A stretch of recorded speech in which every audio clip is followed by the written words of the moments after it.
Welcome to Onevestor. ഇന്ന് ഞാൻ സംസാരിക്കാൻ പോകുന്നത് എൻ്റെ 17 വർഷത്തെ സ്റ്റോക്ക് മാർക്കറ്റ് എക്സ്പീരിയൻസിൽ നിന്ന് ഞാൻ പഠിച്ച 17 പാഠങ്ങളാണ്. ഈ 17 പാഠങ്ങളും 17 സ്റ്റോക്സിൽ ഇൻവെസ്റ്റ് ചെയ്തിട്ട് എനിക്ക് കിട്ടിയിട്ടുള്ളതാണ്. സോ അതുകൊണ്ട് തന്നെ ഈ സ്റ്റോക്സിൻ്റെ നെയിം മെൻഷൻ ചെയ്തുകൊണ്ടാണ് ഞാൻ ഓരോ പോയിന്റ്സ് ഞാൻ എക്സ്പ്ലെയിൻ ചെയ്യുന്നത്. അതിൽ ഓൾമോസ്റ്റ് എല്ലാ കൈൻഡിലുള്ള സ്റ്റോക്സുകളും ഉണ്ട്. അതായത് ലാർജ് ക്യാപ്പ് ഉണ്ട്, മിഡ് ക്യാപ്പ് ഉണ്ട്, സ്മോൾ ക്യാപ്പ് ഉണ്ട്, മൈക്രോ ക്യാപ്സ് ഉണ്ട്, സ്പെന്നി സ്റ്റോക്സിലുണ്ട്. ഓൾമോസ്റ്റ് എല്ലാത്തിൻ്റെ അകത്ത് ഞാൻ കൊണ്ട് പൈസ ഇട്ടിട്ടുമുണ്ട്, ഏൺ ചെയ്തിട്ടുമുണ്ട്, പോയിട്ടുമുണ്ട്. അതുപോലെ ഇൻവെസ്റ്റ് ചെയ്തിട്ടുള്ള എല്ലാ സ്റ്റോക്സും ഞാൻ മെൻഷൻ ചെയ്തിട്ടില്ല. എനിക്ക് എന്തെങ്കിലും പഠിക്കാൻ പറ്റിയിട്ടുള്ളത് മാത്രമേ ഞാൻ ഇതിൻ്റെ ഇൻക്ലൂഡ് ചെയ്തിട്ടുള്ളൂ. ഫസ്റ്റ് സ്റ്റോക്ക് എന്ന് പറയുന്നത് IDBI Bank ആണ്. IDBI Bank എന്ന് പറയുന്നതാണ് ഞാൻ ആദ്യമായിട്ട് സ്വന്തം ഡിമാറ്റ് അക്കൗണ്ട് യൂസ് ചെയ്തിട്ട് ഇൻവെസ്റ്റ് ചെയ്തിട്ടുള്ളത്. അപ്പം അതെന്ന് പറഞ്ഞാൽ 2004 ഞാനത് വാങ്ങിച്ചത്. അത് റെക്കമെൻഡ് ചെയ്തത് ഫാദർ തന്നെയാണ്. ആ ബ്രാഞ്ചിനോടുള്ള ഒരു ഇഷ്ടം കൊണ്ടാണ് അത് റെക്കമെൻഡ് ചെയ്യാനുള്ള കാര്യം. അപ്പം അന്ന് നമ്മുടെ അക്കൗണ്ട് ഓപ്പൺ ചെയ്ത സമയത്ത് പറഞ്ഞായിരുന്നു ബ്രാഞ്ചിലെ സ്റ്റാഫ് ഒക്കെ നല്ല എക്സ്പീരിയൻസ് ആണെന്നുള്ള രീതിയിൽ. അപ്പം സോ മേ ബി അതായിരിക്കും റീസൺ എന്നോട് അത് വാങ്ങിക്കാൻ പറഞ്ഞു. അപ്പം ഞാൻ അറൗണ്ട് ഒരു 80s ആ സ്റ്റോക്ക് വാങ്ങിക്കുന്നത്. അപ്പം പിന്നെ അത് അടുത്ത വർഷമോ അതോ കുറച്ച് മാസങ്ങൾ കഴിയുമ്പോഴത്തേക്ക് തന്നെ ഞാനത് 60s അങ്ങനെ എന്തോ നഷ്ടത്തിന് വിൽക്കുകയും ചെയ്തു. എന്നിട്ട് അത് പിന്നെ വിറ്റ് കഴിഞ്ഞ് 2004 തന്നെ ആയിരിക്കണം വിറ്റിരിക്കുന്നതും. സോ 2010 ആയപ്പോഴത്തേക്ക് അതിൻ്റെ വാല്യൂ 200 എത്തി. PSU ബാങ്ക്സിൻ്റെ ഒരു റാലി ഉണ്ടായിരുന്നു. അപ്പം അത് കഴിഞ്ഞ് പക്ഷേ അതിൻ്റെ നല്ല കാര്യം എന്ന് പറഞ്ഞാൽ, അല്ലെങ്കിൽ എനിക്ക് റിലീഫ് എന്ന് പറഞ്ഞാൽ ഇപ്പോഴും അതിൻ്റെ വാല്യൂ 55 രൂപ ഉള്ളൂ. അതായത് ഈവൻ ആഫ്റ്റർ 14 വർഷം കഴിഞ്ഞിട്ടും അതിൻ്റെ വാല്യൂ ഞാൻ വാങ്ങിച്ചതിനേക്കാളും താഴെ നിൽക്കുന്നത്. സോ അതുകൊണ്ട് എനിക്ക് അതിൻ്റെ അകത്തോടെ റിഗ്രറ്റ് ഒന്നുമില്ല. സോ അതിൽ നിന്ന് പഠിച്ച പാഠം എന്ന് പറഞ്ഞാൽ, ബാക്കിയുള്ളവർ പറയുന്നത് കേട്ടിട്ട് പോയി സ്റ്റോക്ക് മാർക്കറ്റിൽ ഇൻവെസ്റ്റ് ചെയ്യാൻ നിൽക്കരുത്. നിങ്ങൾക്ക് അതിപ്പം ആരാണെന്ന് പറഞ്ഞാൽ, ഇതിപ്പോൾ അച്ഛൻ പറഞ്ഞാലും ശരി, അമ്മ പറഞ്ഞാലും ശരി, ആര് പറഞ്ഞാലും ശരി, കാരണം നിങ്ങൾക്ക് അറിയത്തില്ല അവരെന്തുകൊണ്ട് ഒരു സ്റ്റോക്ക് റെക്കമെൻഡ് ചെയ്യുന്നു എന്നത്. സോ നിങ്ങൾ ഇൻവെസ്റ്റ് ചെയ്യുന്നുണ്ടെങ്കിൽ നിങ്ങളുടെ തന്നെ ഒരു റിസർച്ചിലോ ഇൻട്രസ്റ്റോ ബേസ് ചെയ്തിട്ടായിരിക്കണം. രണ്ടാമത്തെ സ്റ്റോക്ക് എന്ന് പറയുന്നത് IFCI ആണ്. IFCI എന്ന് പറഞ്ഞാൽ നിങ്ങൾക്കറിയാം ഇപ്പം അതൊരു പെന്നി സ്റ്റോക്കാണ്. അപ്പം അന്നും അതൊരു പെന്നി സ്റ്റോക്കാണ്. അതായത് 10 രൂപ 20 രൂപ ആ റേഞ്ചിലുള്ളതിനെയാണ് നമ്മൾ പെന്നി സ്റ്റോക്ക് എന്ന് പറയുന്നത്. അപ്പം അന്നപ്പം ഞാൻ വാങ്ങിച്ചപ്പം അറൗണ്ട് 20 ലെവൽസിലായിരുന്നു. അപ്പം അതെനിക്ക് കിട്ടിയത് മണി കൺട്രോൾ മെസ്സേജ് ബോർഡിലോ അതോ സ്റ്റോക്ക് ടിപ്സിലോ അങ്ങനെ എന്തോ ഒരു സൈറ്റിൽ അങ്ങനെയാണ് ഞാൻ അങ്ങനെ ഒരു കമ്പനിയെ പറ്റി അറിയുന്നത്. അപ്പോൾ എന്തോ കാരണത്തിൽ അതിൽ കൊണ്ടുപോയി ഇൻവെസ്റ്റ് ചെയ്തു. 20 സംതിങ്ങിന് വാങ്ങിച്ചത് 6 രൂപയ്ക്കോ 10 രൂപയ്ക്കോ അങ്ങനെ ഉണ്ടാണെന്ന് തോന്നുന്നു വിറ്റത്. അതിൽ നിന്ന് പഠിച്ച പാഠം എന്ന് പറഞ്ഞാൽ പെന്നി സ്റ്റോക്സിൻ്റെ പുറകെ പോകരുത്. അതായത് 10 രൂപ അല്ലെങ്കിൽ 5 രൂപ ആ റേഞ്ചിലുള്ള സ്റ്റോക്സ് മേടിച്ചിട്ട് പെട്ടെന്ന് കാശുകാരനാണെന്ന് വിചാരിച്ച് അതിൽ കൊണ്ടുപോയി ഇൻവെസ്റ്റ് ചെയ്യരുത്. ചിലപ്പം 10 രൂപയുടെ ഒരു സ്റ്റോക്കിനേക്കാളും ശരിക്കും അട്രാക്റ്റീവ് ആയിരിക്കാം ഒരു 1000 രൂപയുടെ സ്റ്റോക്ക്, അല്ലെങ്കിൽ റിട്ടേൺസ് തരുന്നത് 1000 രൂപയുടെ സ്റ്റോക്ക് ആയിരിക്കും കൂടുതൽ റിട്ടേൺസ് തരുന്നത്. സോ അത് 10 രൂപയേ ഉള്ളൂ 2 രൂപയേ ഉള്ളൂ ഒരു സ്റ്റോക്കിനെന്ന് പറഞ്ഞ് പോയി വാങ്ങിക്കാൻ നിൽക്കരുത്. അതിൽ നിന്ന് രണ്ടാമത്തെ പാഠം എന്ന് പറഞ്ഞാൽ ടിപ്സിൻ്റെ പുറകെ പോകരുത്. അന്ന് ഞാൻ എൻ്റർ ചെയ്തപ്പം മണി കൺട്രോൾ ഒരു സർവീസ് സ്റ്റാർട്ട് ചെയ്തായിരുന്നു, പവർ യുവർ ട്രേഡ് എന്ന് പറഞ്ഞിട്ട്. അപ്പം എനിക്ക് തോന്നി അതിൽ നിന്നോ അല്ലെങ്കിൽ മണി കൺട്രോൾ മെസ്സേജ് ബോർഡിൽ നിന്നെങ്ങാണ്ടാണ് ഇങ്ങനത്തെ കുറച്ച് സ്റ്റോക്സ് എനിക്ക് കിട്ടിയിട്ടുള്ളത്. സോ നിങ്ങൾക്ക് തന്നെ അറിയാം ഇതൊന്നും ഔട്ട് ആകത്തില്ല എന്ന് പറഞ്ഞാൽ, ഇവർക്ക് എന്തെങ്കിലും ഗ്യാരണ്ടി ഇല്ലാത്തുണ്ടായിരുന്നെങ്കിൽ ഇവർക്ക് നമുക്ക് പറഞ്ഞു തരേണ്ട ആവശ്യമില്ല, ഇവർക്ക് തന്നെ പോയി മേടിച്ചാൽ മതി. അപ്പം അന്നത് ഞാൻ വാങ്ങിച്ചപ്പോൾ എനിക്ക് തോന്നുന്നു നിസാര വിലയും കൊണ്ടുള്ളായിരുന്നു തോന്നുന്നു സബ്സ്ക്രിപ്ഷന്. പക്ഷെ ഇപ്പം നിങ്ങൾക്ക് കാണാം ഒരു വർഷം 9000 രൂപ അല്ലെങ്കിൽ 6 മാസത്തേക്ക് 6000 രൂപ ഇത്രയും വെച്ചാണ് അവർ ചാർജ് ചെയ്യുന്നത്. അപ്പം ഇത്രയും വോളിയം ഇത്ര ആൾക്കാർ കയറുന്ന വെബ്സൈറ്റിൽ നിന്ന് ഇത്രയും പേര് വാങ്ങിക്കുമ്പോഴത്തേക്ക് അവർ മാത്രമേ ഏൺ ചെയ്യുന്നുള്ളൂ, നമ്മൾ ഏൺ ചെയ്യാൻ പോകുന്നില്ല. മൂന്നാമത്തെ സ്റ്റോക്ക് എന്ന് പറഞ്ഞാൽ JP Associate ആണ്. JP Associate എന്ന് പറഞ്ഞാൽ നിങ്ങൾക്കറിയാം 2003 ബുൾ റണ്ണിലെ ഒരു ലീഡർ തന്നെയായിരുന്നു. ഓൾമോസ്റ്റ് എല്ലാ മ്യൂച്വൽ ഫണ്ടിൻ്റെ പോർട്ട്ഫോളിയോയിലും റീറ്റെയിലിൻ്റെ പോർട്ട്ഫോളിയോയിലും അതുണ്ടായിരുന്നു. എന്നിട്ട് നിങ്ങൾക്കറിയാം അതിനെന്താ സംഭവിച്ചെന്നുള്ളത്. ഒരു 9 രൂപയെ കടന്ന സ്റ്റോക്ക് 500 രൂപ എത്തി.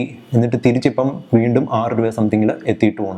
അതിൽ ഞാൻ ഫസ്റ്റ് ഇൻവെസ്റ്റ് ചെയ്തതെന്ന് പറഞ്ഞാൽ എനിക്ക് തോന്നുന്നു 2005 JP Associate first time invest ചെയ്തിരിക്കുന്നത്. അതും എനിക്ക് തോന്നുന്നു അത് കിട്ടിയിരിക്കുന്നത് ആ പവർ യുവർ ട്രേഡിൽ നിന്നെങ്ങാണ്ടാന്ന് തോന്നുന്നു. ആ സ്റ്റോക്കിനെ പറ്റി ഞാൻ അറിയുന്നത് അല്ലെങ്കിൽ ടി വി ചാനലിൽ നിന്നായിരിക്കും, കാരണം ഇത് അത്ര പോപ്പുലർ ആയിരുന്നു ഈ സ്റ്റോക്ക്. അപ്പം ഞാനിന്ന് ഇപ്പം കോളേജിൽ ക്ലാസ്സിലിരുന്നപ്പോഴാണ് ഫോണിലെങ്ങാണ്ട് ഇതിൻ്റെ പ്രൈസ് ഇങ്ങനെ ചെക്ക് ചെയ്തപ്പോഴത്തേക്ക് ഒരു 40% അങ്ങനെ എന്താണ് മൂവ് ചെയ്തായിരിക്കുന്നത് കണ്ടത്.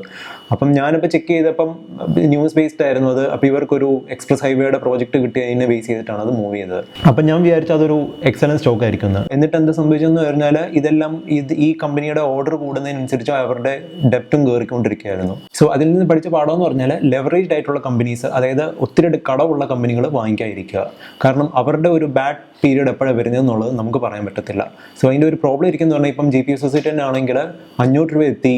അപ്പം തിരിച്ചൊരു ക്രാഷ് 2008 ഒരു ക്രാഷ് വന്നപ്പോഴത്തേക്ക് അത് പെട്ടെന്ന് 300ഉം 200ഒക്കെ ആയി. അപ്പം നമ്മൾ വിചാരിക്കും 500 രൂപയുടെ സ്റ്റോക്കാണ് 200 രൂപ എത്തി, അപ്പം നമ്മൾ പോയി വാങ്ങിക്കും. അപ്പം ആ 200 രൂപ കടന്ന സ്റ്റോക്ക് പിന്നെ 100 രൂപ എത്തി, അപ്പം പിന്നെയും പോയി വാങ്ങിക്കും. അപ്പം ഇങ്ങനെയുള്ള സ്റ്റോക്സിൻ്റെ ഒരു പ്രോബ്ലം എന്ന് പറഞ്ഞാൽ അതിൻ്റെ ഒരു ബോട്ടം എത്രയാണെന്ന് നമുക്ക് പറയാനൊക്കത്തില്ല. ആ 100 രൂപയ്ക്ക് വാങ്ങിച്ചവർക്കും പിന്നെയും 90% ആണ് ലോസ് വന്നിരിക്കുന്നത് അത് 10 രൂപ എത്തിയപ്പോഴത്തേക്ക്. സോ ലെവറേജ്ഡ് ആയിട്ടുള്ള കമ്പനീസ് അവോയ്ഡ് ചെയ്യുക. അതുപോലെ തന്നെ വേറൊരു കാര്യം പറയാനുള്ളത്, ഇങ്ങനത്തെയുള്ള കമ്പനീസ് വാങ്ങിക്കുമ്പം അതിൻ്റെ ഫ്യൂച്ചർ എന്താണെന്നും കൂടെ വേണമെങ്കിൽ നോക്കണം. കാരണം അറിയാൻ വയ്യാത്ത ബിസിനസ്സിൽ എൻ്റർ ചെയ്യുന്നതുകൊണ്ടുള്ള പ്രോബ്ലമാണിത്. അതിൻ്റെ ബെസ്റ്റ് എക്സാമ്പിളാണ് കിങ്ഫിഷർ. കിങ്ഫിഷർ എന്ന് പറഞ്ഞാൽ എയർലൈൻ കമ്പനി, എല്ലാവർക്കും മനസ്സിലാവുന്ന ബിസിനസ്, ഭയങ്കര കടമുണ്ടായിരുന്നു. പക്ഷേ ഇതാണെങ്കിൽ എനിക്കൊന്ന് 100 റുപ്പീസിലും കണ്ട് കിടന്ന സ്റ്റോക്കാണ് 5 രൂപയായി 10 രൂപയായി ഇങ്ങനെല്ലാം തിരിച്ച് ബൗൺസ് ചെയ്യുന്നുണ്ട്. 20 രൂപയായി പിന്നെയും തിരിച്ച് നിന്നിട്ട് അവസാനം എനിക്കൊന്ന് 1 രൂപയും കണ്ടായി വന്നിരുന്നു. എന്നിട്ട് അത് സ്റ്റോക്ക് എക്സ്ചേഞ്ചിൽ നിന്ന് ഡീലിസ്റ്റ് വരെ ചെയ്തു. അതായത് ഇൻവെസ്റ്റ് ചെയ്ത ആൾക്കാരുടെ പൈസ 100% പോയതാണ് അതിൻ്റെ അകത്തൊക്കെ. അതുപോലെ തന്നെ കുറച്ച് കമ്പനീസാണ് GMR ഇൻഫ്ര, GVK പവർ, അതുപോലെ IVRCL. ഇതൊക്കെ എന്ന് പറഞ്ഞാൽ ഇന്ന് ബാങ്കിങ് സ്റ്റോക്സ് കയറുന്ന പോലെ തന്നെ, അല്ലെങ്കിൽ കൺസ്യൂമർ കൺസംഷൻ ഇതെല്ലാം കയറുന്നത് പോലെ തന്നെ 2003 to 2008 കയറിയിരുന്നതായിരുന്നു. അപ്പോൾ പിന്നെയെന്ന് പറഞ്ഞാൽ അതിൻ്റെ ഒരു സെക്ടറിനൊരു പ്രശ്നം വന്നപ്പോഴത്തേക്ക് പിന്നെ ഇതൊന്നും പിന്നെ ഇതുവരെയായിട്ടും റീകവർ ചെയ്തിട്ടില്ല. അതായത് ഈവൻ ആഫ്റ്റർ 10 വർഷം കഴിഞ്ഞിട്ടും ആ ലെവൽ അതിൻ്റെ ഒരു ലോയിൽ തന്നെയാണ്, പുതിയ ലോസ് ഉണ്ടാക്കുന്നതല്ലാതെ ഇതൊന്നും റീകവർ ചെയ്യുന്നതില്ല. സോ ഇങ്ങനെയുള്ള ലെവറേജ് സ്റ്റോക്സ് അവോയ്ഡ് ചെയ്യുക. 4ാമത്തെ സ്റ്റോക്ക് എന്ന് പറയുന്നത് സിംഗിൾ സ്റ്റോക്ക് അല്ല, റിലയൻസിൻ്റെ ADAG സ്റ്റോക്സ് ആണ്. സോ അതിൻ്റെ അകത്ത് Reliance communications, Reliance capital, Reliance infrastructure, Reliance power, ഈ സ്റ്റോക്സുകളെല്ലാം വരും. ഇതെന്ന് പറഞ്ഞാൽ നിങ്ങൾക്ക് അറിയാം 2003 ബുൾ മാർക്കറ്റിൻ്റെ ഒരു ഡാർലിംഗ് തന്നെയായിരുന്നു. എന്ന് പറഞ്ഞാൽ എല്ലാവർക്കും റിലയൻസ് സ്റ്റോക്സ് എന്ന് പറഞ്ഞാൽ അത്ര ക്രേസ് ആയിരുന്നു അന്ന്. സോ ഞാനും ഇൻഫ്രാസ്ട്രക്ചറിലും ക്യാപിറ്റലിലും കമ്മ്യൂണിക്കേഷൻസിൻ്റെ അകത്തും ഞാൻ ഇൻവെസ്റ്റ് ചെയ്തിട്ടുണ്ടായിരുന്നു. അപ്പം ആ സമയത്താണ് 2008 ക്രാഷ് കഴിഞ്ഞപ്പോഴാണ് റിലയൻസ് പവറിൻ്റെ IPO വരുന്നത്. അപ്പം അതെന്ന് പറഞ്ഞാൽ റെക്കോർഡ് സൃഷ്ടിച്ച ഒരു IPO തന്നെയായിരുന്നു. അതായത് ഇഷ്യൂ ഓപ്പൺ ചെയ്ത് 60 സെക്കൻഡിനുള്ളിൽ തന്നെ ഫുള്ളി സബ്സ്ക്രൈബ്ഡ് ആയി. ഓവർ സബ്സ്ക്രൈബ്ഡ് ആയതും ഭയങ്കര മാർജിനിലായിരുന്നു. സോ ഞാനും അതിൻ്റെ അകത്ത് പോയി ഒരു ഹൈപ്പ് കണ്ടിട്ട് ഞാനും പോയി ചുമ്മാ വാങ്ങിച്ചു. അപ്പം ലിസ്റ്റ് ചെയ്തപ്പോഴത്തേക്ക് എല്ലാവരും എക്സ്പെക്ട് ചെയ്ത് 400 രൂപ എങ്ങാണ്ടായിരുന്നു തോന്നുന്നു IPO പ്രൈസ്. 600 എത്തിയാൽ എന്നതായിരിക്കും, 800 എത്തിയാൽ അംബാനി റിച്ചസ്റ്റ് ഇന്ത്യൻ ആകും എന്നൊക്കെ പറഞ്ഞുള്ള ഭയങ്കര ഹൈപ്പ് ഉണ്ടായിരുന്നു. പക്ഷേ ലിസ്റ്റ് ചെയ്തപ്പോഴത്തേക്ക് 17% അങ്ങാണ്ട് അത് ഡൗൺ ആയിരുന്നു. ഞാൻ പക്ഷേ ഓപ്പൺ ചെയ്ത സമയത്ത് തന്നെ വിറ്റുകൊണ്ട് നഷ്ടമില്ലാതെ റിലയൻസ് പവറിൽ നിന്ന് എക്സിറ്റ് അടിച്ചു. പക്ഷേ ബാക്കിയുള്ള ADG സ്റ്റോക്സിൽ നിന്ന് എനിക്ക് നഷ്ടം മാത്രമായിരുന്നു വന്നിട്ടുണ്ടായിരുന്നത്. സോ അതിൽ നിന്ന് ഞാൻ പഠിച്ചതെന്ന് പറഞ്ഞാൽ ബാക്കിയുള്ള ഒരു എല്ലാവരും എന്തിനാണ് ഫോക്കസ് ചെയ്യുന്നത്, അല്ലെ കോമൺ ആയിട്ട് ഒരു കൺസെൻസസ് സ്റ്റോക്ക് അല്ലെങ്കിൽ ഐഡിയ ഏതാണോ അതിൻ്റെ പുറകെ പോകാതിരിക്കുക. എന്ന് പറഞ്ഞാൽ ഇപ്പം എല്ലാവരും പറയുക റിലയൻസിൻ്റെ വാങ്ങിച്ചു അത് നല്ലതാണെന്ന് പറഞ്ഞാൽ അതിൻ്റെ പുറകെ പോകാതിരിക്കുക. അതിൽ പറയുന്നുണ്ട് എന്തുകൊണ്ടാണ് അത് പറയുന്നത്, അല്ലെങ്കിൽ അതിൽ കാര്യമുണ്ടോ എന്നുള്ളത് പോയി ചെക്ക് ചെയ്യുക. 5ാമത്തെ സ്റ്റോക്ക് എന്ന് പറഞ്ഞാൽ ഭാരതി എയർടെൽ ആണ്. സോ എയർടെലിൻ്റെ കാര്യം ചിലപ്പോൾ നിങ്ങൾക്ക് അറിയായിരിക്കും, ഒരു 2000 ശേഷമാണ് ഈ ഇന്ത്യയിൽ ടെലികോം എന്ന് പറഞ്ഞ ഒരു ബൂമിങ് സെക്ടർ ആയത്. അതെന്ന് പറഞ്ഞാൽ റിലയൻസ് ടെലികോമിൽ എൻ്റർ ചെയ്തപ്പോഴത്തേക്ക്. സോ ഞാൻ പക്ഷേ ഇൻവെസ്റ്റ് ചെയ്തിരിക്കുന്നത് 2013 പക്ഷേ എൻ്റെ ഫാദർ ആണെങ്കിൽ 2003 എങ്ങാണ്ട് തന്നെ ഇൻവെസ്റ്റ് ചെയ്തിട്ടുണ്ടായിരുന്നു. അപ്പോൾ അന്നാണ് സ്റ്റോക്ക് സ്പ്ലിറ്റും കൂടെ അഡ്ജസ്റ്റ് ചെയ്യുവാണെങ്കിൽ എനിക്ക് തോന്നുന്നു 25 രൂപ എങ്ങാണ്ട് ഉള്ളായിരുന്നു തോന്നുന്നു അത് പർച്ചേസ് പ്രൈസ്. എന്നിട്ട് ഇത് പ്രോഫിറ്റ് അത് എക്സിറ്റും ചെയ്തു. പക്ഷേ ഞാൻ വാങ്ങിക്കുന്നത് 2013. അപ്പോൾ അന്ന് എനിക്ക് തോന്നുന്നു 300 ആ റേഞ്ചിലായിരുന്നു. ഞാനും പ്രോഫിറ്റ് തന്നെയാണ് എക്സിറ്റ് ചെയ്തത്. പക്ഷേ ഞാൻ പറയുമെന്ന് പറഞ്ഞാൽ ഈ സ്റ്റോക്കിൽ ഇപ്പം ഞാൻ കണ്ടതെന്ന് പറഞ്ഞാൽ ഏറ്റവും വലിയ പ്രോബ്ലം എന്ന് പറഞ്ഞാൽ ഇപ്പം വീണ്ടും റിലയൻസ് ജിയോ എന്നുള്ള രീതിയിൽ എൻ്റർ ചെയ്തു. അപ്പോഴത്തേക്ക് സെക്ടർ മൊത്തം അത് ഡിസ്ട്രപ്റ്റ് ചെയ്തു. സോ ഐഡിയ സെല്ലുലാർ എന്ന് പറഞ്ഞാൽ ഇപ്പം ലോസിൽ പോയി, ഭാരതി എയർടെല്ലും ലോസ് ബുക്ക് ചെയ്തു അല്ലെങ്കിൽ ലാസ്റ്റ് ഫ്യൂ ക്വാർട്ടേഴ്സിലും കൊണ്ട്. അതുപോലെ ആർകോം എന്ന് പറയുന്നത് ഓൾമോസ്റ്റ് ബാങ്ക്രപ്റ്റ് പോലെയായി. സോ ഒരു ഡൾ ഇൻഡസ്ട്രിയുടെ പുറകെ പോകരുത്, അല്ലെങ്കിൽ മെച്ചൂർഡ് ആയിട്ടുള്ള ഒരു ഇൻഡസ്ട്രിയുടെ പുറകെ പോകരുത്. ഏറ്റവും ബെസ്റ്റ് റിസൾട്ട് ഹാപ്പൻ ചെയ്യുന്നതെന്ന് പറഞ്ഞാൽ ഒരു സെക്ടർ പുതിയതായിട്ട് വരുമ്പോഴായിരിക്കും. അപ്പം ബെസ്റ്റ് ടൈം എന്ന് പറഞ്ഞാൽ 2003 ആയിരുന്നിരിക്കാം, അല്ലെങ്കിൽ ആ ഇൻഡസ്ട്രി കുറച്ചും കൂടെ ഒന്ന് മെച്ചൂർഡ് ആയി കഴിഞ്ഞിട്ടായിരിക്കാം. പക്ഷേ നമ്മളിപ്പം എൻട്രി ചെയ്യുന്ന സമയം എന്ന് പറഞ്ഞാൽ അതിൻ്റെ പീക്ക് ആണെങ്കിൽ അതിൻ്റെ റിട്ടേൺ കിട്ടാനുള്ള ചാൻസും വളരെ കുറവായിരിക്കും. ഇപ്പം എയർടെലിൻ്റെ കാര്യം തന്നെയാണെങ്കിൽ 2007 500 മേലെ പോയ സ്റ്റോക്കാണ്. ഇപ്പോൾ 500 രൂപ കണ്ട് ഈ അടുത്ത കാലത്ത് എത്തിയിട്ടുണ്ടായിരുന്നു. പക്ഷേ എന്നാലും ലാസ്റ്റ് പീക്കിൽ നിന്ന് 10 ഇയർ കഴിഞ്ഞിട്ടും ഇപ്പോഴും ആ ലൈഫ് ടൈം ഹൈയുടെ താഴെ തന്നെയാണ് നിൽക്കുന്നത്. അതായത് 2007 ഇൻവെസ്റ്റ് ചെയ്ത ആൾക്ക് ഇപ്പോഴും റിട്ടേൺസ് നോക്കുവാണെങ്കിൽ 0 ആണ്. 6ാമത്തെ സ്റ്റോക്ക് എന്ന് പറയുന്നത് L&T ആണ്. L&T എന്ന് കേൾക്കുമ്പോൾ നിങ്ങൾക്ക് അറിയാം ബ്ലൂ ചിപ്പ് സ്റ്റോക്കാണ്. പക്ഷെ ഞാൻ അതിൻ്റെ അകത്തും ഇൻവെസ്റ്റ് ചെയ്തിട്ട് എനിക്ക് ലോസ് വന്നു. അതിന് പ്രത്യേകിച്ച് കാര്യങ്ങളൊന്നും ഇല്ല. അതായത് അതിൻ്റെ ഒറ്റ സീക്രട്ടേ ഉള്ളൂ, ലെവറേജ്. കടം മേടിച്ചിട്ട് L&T വാങ്ങിച്ചു. അതായത് എന്ന് പറഞ്ഞാൽ ഡയറക്റ്റ് ബാങ്കിൽ പോയി ലോൺ എടുക്കുകയല്ല ചെയ്ത്, ഇൻസ്റ്റഡ് ഡെറിവേറ്റീവ്സ് യൂസ് ചെയ്യുക ചെയ്തേ. ഞാനപ്പോൾ ആകെപ്പാടെ ഒറ്റ പ്രാവശ്യം ഡെറിവേറ്റീവ്സ് അങ്ങനെ യൂസ് ചെയ്തിട്ടുള്ളൂ, അതായത് ട്രൈ ചെയ്തിട്ടുള്ളൂ. ഫ്യൂച്ചേഴ്സ് ആൻഡ് ഓപ്ഷൻസിൽ L&Tയുടെ ഫ്യൂച്ചേഴ്സ് വാങ്ങിച്ചു. അന്ന് തന്നെ എനിക്ക് അതിൻ്റെ ലോസ് ബുക്ക് ചെയ്ത് ഞാൻ എക്സിറ്റ് എടുക്കുകയും ചെയ്തു. പിന്നെ ഡെറിവേറ്റീവ്സ് ഞാൻ വാങ്ങിക്കാൻ പോയിട്ടേ ഇല്ല ഈ സ്റ്റോക്സിൻ്റെ ഒന്നും. പക്ഷേ ഓപ്ഷൻസ് നോക്കിയിട്ടുണ്ട്, പക്ഷേ ഡെറിവേറ്റീവ്സ് ഞാൻ പിന്നെ എൻ്റർ ചെയ്തിട്ടേ ഇല്ല. സോ അതിൽ നിന്ന് എനിക്ക് പറയാമെന്ന് പറഞ്ഞാൽ ഒരിക്കലും ലെവറേജ് ചെയ്ത് സ്റ്റോക്സ് വാങ്ങിക്കരുത്, എസ്പെഷ്യലി കടം മേടിച്ചിട്ട്. 7ാമത്തെ സ്റ്റോക്ക് എന്ന് പറഞ്ഞാൽ BHEL ആണ്. ഞാൻ നേരത്തെ പറഞ്ഞല്ലോ 2003 ആ ബുൾ റണ്ണിൽ ഇൻഫ്രാസ്ട്രക്ചർ എന്ന് പറയുന്നത് ഒരു ഫേവറേറ്റ് ആയിരുന്നു. സോ ഞാൻ പക്ഷേ BHEL ആദ്യമായിട്ട് വാങ്ങിക്കുന്നത് 2013 എന്നിട്ട് അന്നേരം ഒരു ക്രാഷ് ഉണ്ടായിരുന്നു മാർക്കറ്റിൽ. സോ ഞാനാണ് അതും ഒരു ലോസിനാണ് എക്സിറ്റ് അടിച്ചത്. എനിക്ക് തോന്നുന്നു 100 ആ റേഞ്ചിലെങ്ങാണ്ട് വന്നപ്പം അതിൻ്റെ ഒരു ഓൾമോസ്റ്റ് ആ സമയത്തെ ബോട്ടത്തിൽ എത്തിയപ്പോഴാണ് ഞാൻ എക്സിറ്റ് അടിച്ചത്. അപ്പോൾ അത് കഴിഞ്ഞിട്ട് അത് തിരിച്ച് കയറി പോവുകയും ചെയ്തു. പിന്നെയും അതിൻ്റെ അകത്ത് എനിക്കൊരു ആശ്വാസം ഉള്ളതെന്ന് പറഞ്ഞാൽ ഞാൻ എക്സിറ്റ് അടിച്ചതിനും താഴെയാണ് ഇപ്പം നിൽക്കുന്നത്. BHEL ആണെങ്കിൽ ചാർട്ട് ചെക്ക് ചെയ്ത് അറിയാം, അതിൻ്റെ ലൈഫ് ടൈം ഹൈ അല്ലെങ്കിൽ 2007 ഹൈ എന്ന് പറഞ്ഞാൽ 390 സംതിങ്ങിലാണ്. ഇപ്പോൾ എന്ന് പറഞ്ഞാൽ 70 രൂപയുള്ളൂ. അതായത് 2007 ഇൻവെസ്റ്റ് ചെയ്ത ആൾക്കും ഇപ്പം 10 വർഷം കഴിഞ്ഞിട്ടും നഷ്ടം തന്നെയാണ്. ഓക്കെ, അതിൽ നിന്ന് ഞാൻ പഠിച്ചതെന്ന് പറഞ്ഞാൽ ഒരു ഇൻഡസ്ട്രി സെലക്ട് ചെയ്യുമ്പം നമ്മൾ എനിക്കിപ്പോൾ ഒരു ഇൻഫ്രാസ്ട്രക്ചറിലാണ് ഇൻവെസ്റ്റ് ചെയ്യാൻ താല്പര്യമുള്ളതെങ്കിൽ അതിൻ്റെ അകത്ത് ബെസ്റ്റിൽ പോയി ഇൻവെസ്റ്റ് ചെയ്യുക. അല്ലാതെ ഏതാണോ അട്രാക്റ്റീവ് എന്ന് എനിക്ക് തോന്നിയതോ അല്ലെങ്കിൽ ഒരു സ്റ്റോക്കിൻ്റെ പ്രൈസ് ഒത്തിരി കറക്റ്റ് ചെയ്തു അതുകൊണ്ട് പോയി വാങ്ങിക്കരുത്. അതായത് താഴെ പോയാലും കറക്റ്റ് മാർക്കറ്റ് കറക്ഷൻ ആണെങ്കിലും അല്ലെങ്കിലും ആ ഒരു ഇൻഡസ്ട്രിയിലെ ബെസ്റ്റ് നോക്കി വാങ്ങിക്കുക. കാരണം അതാണെങ്കിൽ നിങ്ങൾക്ക് വീണ്ടും വാങ്ങിക്കാനും മോട്ടിവേഷൻ കിട്ടും. അല്ലെങ്കിൽ ഇപ്പം നിങ്ങൾ നഷ്ടത്തിൽ പോയിക്കൊണ്ടിരുന്ന കമ്പനി ആണെങ്കിൽ വാങ്ങിച്ചു കഴിയുമ്പോൾ തോന്നുന്നു അല്ല അത് വാങ്ങിക്കണ്ടായിരുന്നു, വേറൊന്നും വാങ്ങിച്ചാൽ മതിയായിരുന്നു എന്ന്. എട്ടാമത്തെ സ്റ്റോക്ക് എന്ന് പറഞ്ഞാൽ Polaris Software ലാബ്സ് ആണ്.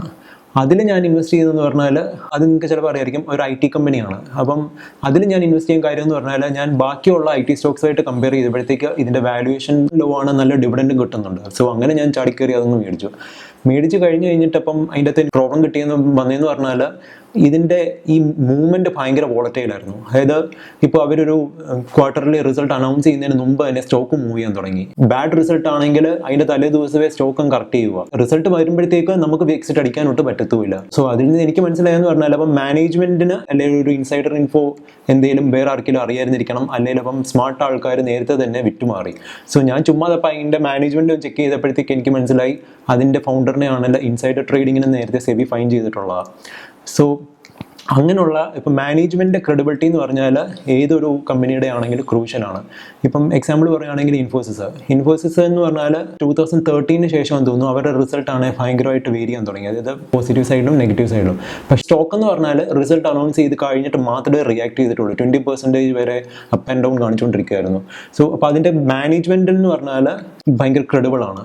അതാണ് ഇൻഫോസിസിൻ്റെ ഒരു അഡ്വാൻറ്റേജ്. സോ ഞാനിപ്പം പോളാറിസിന് പുറകെ പോകാതെ വല്ല ഇൻഫോസിസ്, TCS അങ്ങനെ മാനേജ്മെൻറ്റിൻ്റെ ട്രാക്ക് റെക്കോർഡ്, നല്ല ട്രാക്ക് റെക്കോർഡുള്ള ഒരു സ്റ്റോക്കിന് പറയുകയാണെങ്കിൽ എനിക്കപ്പം ഇതുപോലുള്ള ഒരു പ്രശ്നം വരുന്നില്ല. 9ാമത്തെ സ്റ്റോക്ക് എന്ന് പറഞ്ഞാൽ HDFC ബാങ്ക് ആണ്. HDFC ബാങ്ക് എന്ന് പറഞ്ഞാൽ എനിക്ക് ബാങ്കിങ് സെക്ടർ എന്ന് പറയുമ്പോഴേ എനിക്ക് ആദ്യം ചാടി കയറി വാങ്ങിക്കാൻ തോന്നുന്നതാണ് HDFC ബാങ്കാണ്. പക്ഷേ ഒരു കാലത്ത് ഞാൻ അതെപ്പോഴും ഇങ്ങനെ ചെയ്യാൻ പറ്റിയിട്ടുമില്ല. അതിൻ്റെ ഒറ്റ റീസണേ ഉള്ളൂ, അതിൻ്റെ സ്റ്റോക്ക് പ്രൈസ് എപ്പോഴും കയറി തന്നെ ആയിരിക്കും. ഇപ്പം ഞാൻ വിചാരിക്കും ഇത് താഴ്വായിരിക്കും, പക്ഷേ അത് പിന്നെ മേലോട്ട് തന്നെ കയറിക്കൊണ്ടിരിക്കുന്നത്.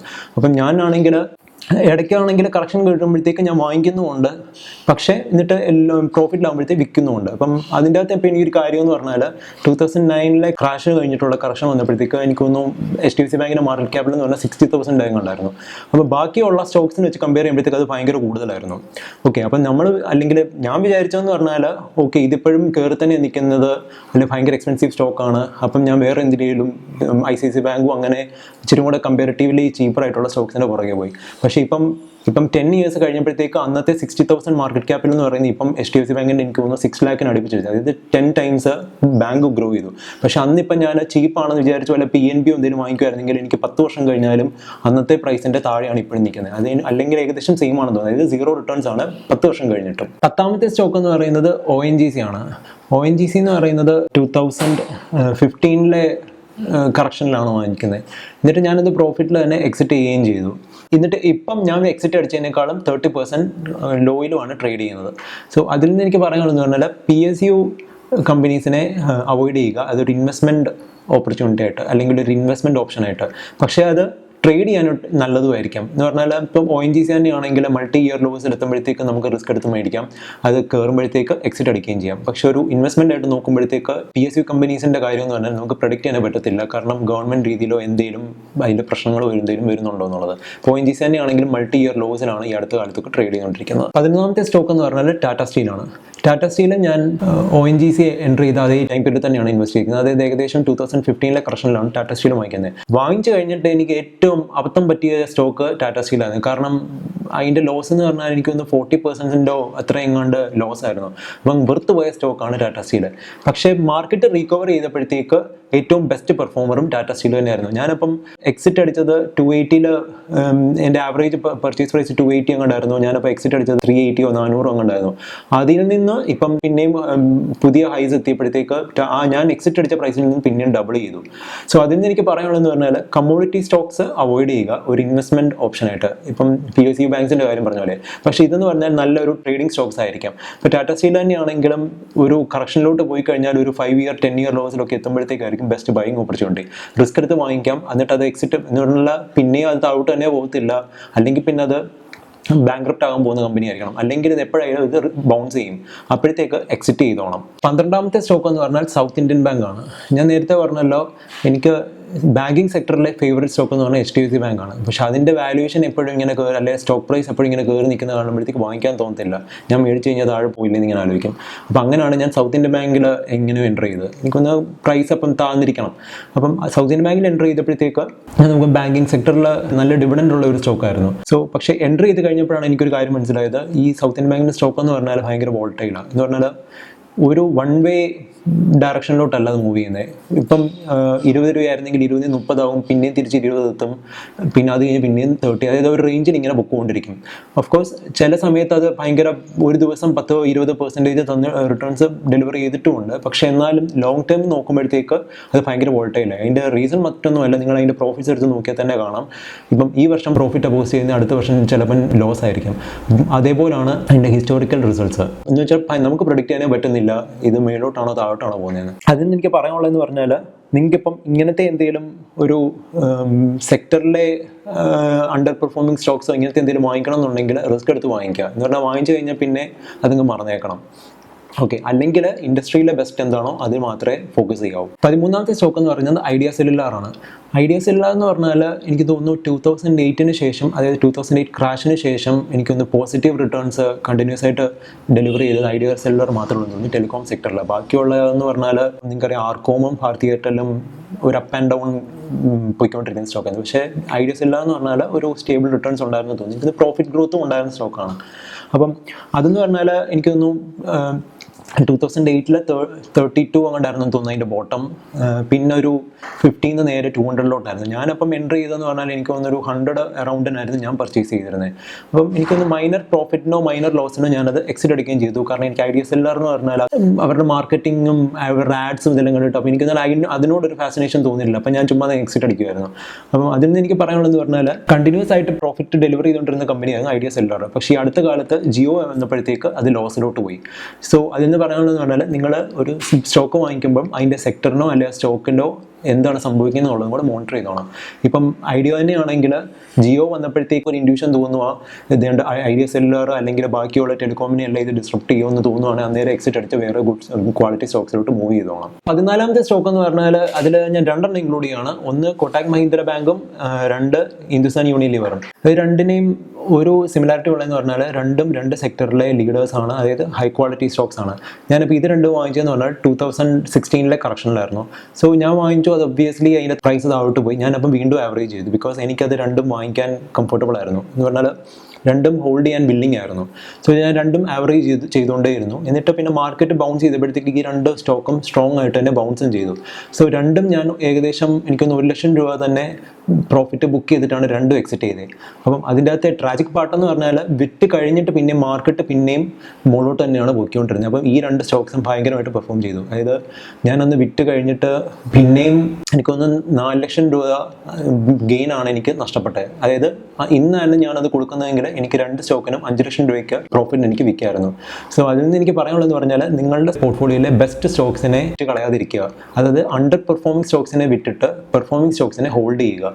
കാരണം അണ്ടർ പെർഫോമിംഗ് സ്റ്റോക്സ് എന്ന് പറഞ്ഞാൽ താഴോട്ട് തന്നെ പോകുന്നത് പോലെ തന്നെ പെർഫോമിംഗ് സ്റ്റോക്സ് ആണെങ്കിൽ അത് മുകളിലോട്ടും പോകും. അതായത് ഒരു ബാഡ് സ്റ്റോക്ക് എന്ന് പറഞ്ഞാൽ ഒരു ലോ ക്വാളിറ്റി സ്റ്റോക്കിന് താഴോട്ട് പോകുന്നതിന് ഒരു ലിമിറ്റ് ഇല്ല എന്ന് പറയുന്ന പോലെ തന്നെ ഒരു ഹൈ ക്വാളിറ്റി സ്റ്റോക്സിന്റെ അപ്സൈഡിന് ഒരു ലിമിറ്റ് ഇല്ല, അത് ഏത് ലെവൽ വേണേലും പോവാം. 15ാമത്തെ സ്റ്റോക്ക് എന്ന് പറഞ്ഞാൽ ടെക് മഹീന്ദ്രയാണ്.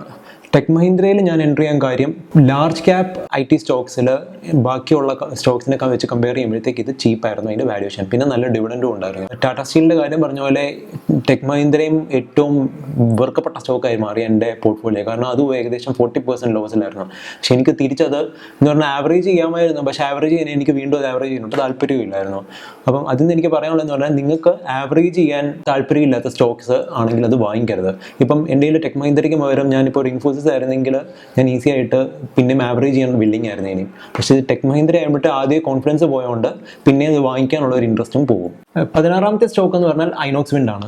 ഐനോക്സ് വിൻഡ് എന്ന് പറഞ്ഞാൽ ഒരുപക്ഷെ നിങ്ങൾക്ക് അറിയായിരിക്കും 2015 ഇറങ്ങിയ ഒരു IPO ആയിരുന്നു.